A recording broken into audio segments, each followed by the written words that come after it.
বড় বোনকে কেউ এইভাবে মারে? বড় বোনকে মারলে কি হয়? বোনকে মারলে কেউ ভালো ভাই হতে পারে না, আর ভালো ভাই হতে না পারলে বোন যখন বড় হবে, ওর যখন বিয়ে হয়ে যাবে, ওর শ্বশুর বাড়ি তুমি যাবে না, তখন কি তোমাকে বড় বোন ডিম ভাজি করে খাওয়াবে?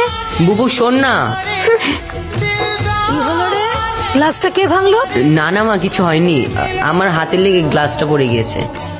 বুবু সরি, প্রমিস আর কখনো করবো না। হইছে, এবার তুই এখন খা। তাহলে তো শ্বশুর বাড়ি গেলে ডিম ভাজা করে খেতে দিবি তো?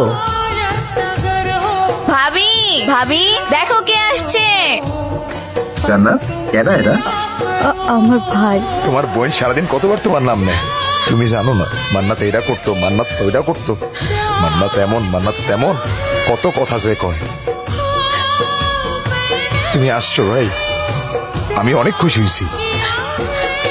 জবে থেকে বিয়ে হয়েছে, তোমার বোনকে কেউ দেখতে আসা তো দূরের কথা, ফোন দিয়ে একটা খবরও নেয় না।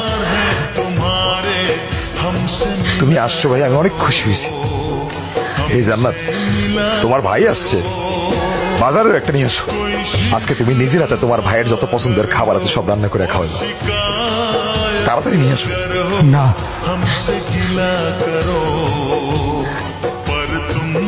কেন?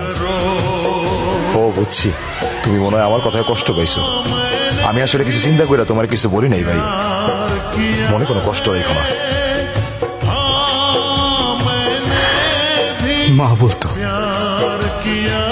ভালো ভাইরা নাকি বোনের শ্বশুর বাড়ি গেলে বোন ডিম ভাজি দিয়ে ভাত খেতে দেয়। আমি ঢাকা থেকে এই পর্যন্ত আসছি, আমি শুধু আমার বোনের হাতে ডিম ভাজি দিয়ে ভাত খেতে।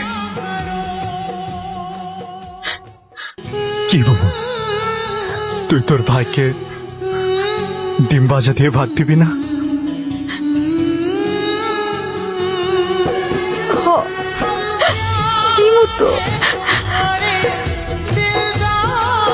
কি ব্যাপার ভাই, কোনো সমস্যা?